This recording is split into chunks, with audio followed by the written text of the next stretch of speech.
Live TV is dead. It's the death of live TV.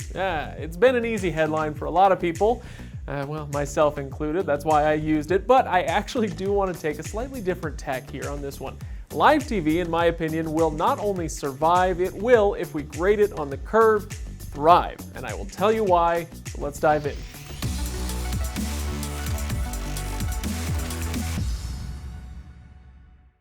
Now, if you enjoy what we do here, don't forget to subscribe. Now, on with this video. If we want to look into the future and see what is going to happen to live TV, first, unfortunately, we have to go through the tedious work of actually defining live TV.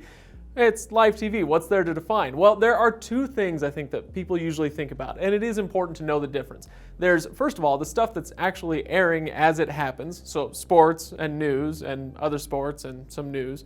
And then there's scheduled scripted programming. There's actually a term that encompasses both of these. Linear TV is scheduled programming broadcast over the air or via satellite or cable. So that is going to include live and scripted programs.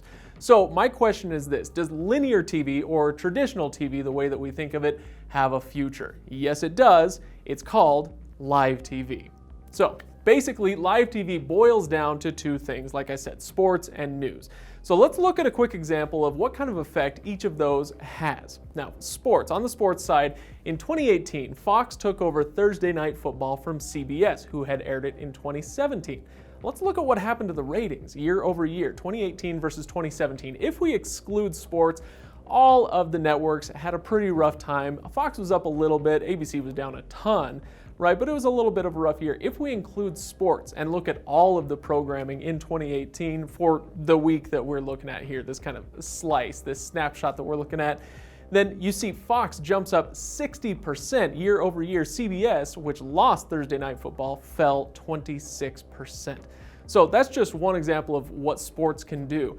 For another example, we just wrapped the World Series. And yes, year over year viewership numbers are down for the World Series, but 11 million viewers in Game 1 put Fox easily on top over its competitors.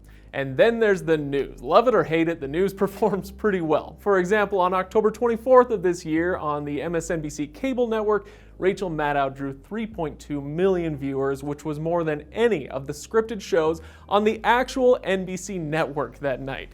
And you routinely hear similar stories about Fox News versus Fox and that sort of thing. So yeah, news programming is doing pretty well. So what about all the rest of the TV shows that we've loved for years? Are sitcoms dead? Hour-long police procedurals, are they dead? In other words, will traditional TV disappear just because viewership numbers are down? No, it won't. As AM radio, I think, has proven, as long as there's an audience, somebody's going to make content for them. But we could see a lot more cheap game shows and cheap comedies starring people you've never heard of, that sort of thing. The money is going to go where the viewers are. So I think the shows on traditional TV are going to see their budgets slashed because their viewership is declining. Meanwhile, you've got Apple, Disney, Netflix, HBO.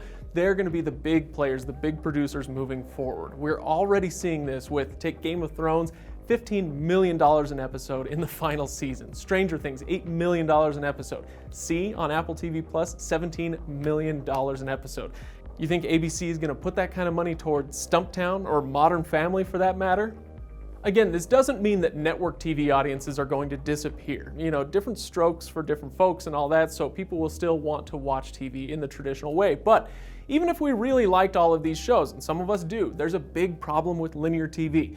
For most of us, why would we stick with the network's schedule? Why bother to arrange our lives around when Big Brother airs when we can just watch it whenever we want, right here?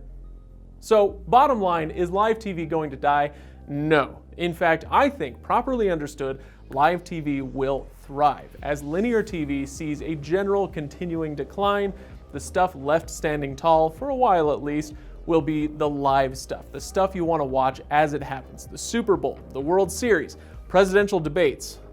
Commerce, education, and the, what's the third one there? Let's see. And the scripted stuff that remains will get cheaper and cheaper while the bulk of the money, the talent, the viewers shift toward streaming on demand.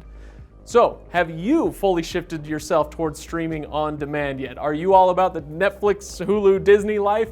or do you still pay for a traditional linear TV service? If so, hit the comments, let us know what keeps you there or what chased you away. Thanks for watching, everybody. I'll see you next time.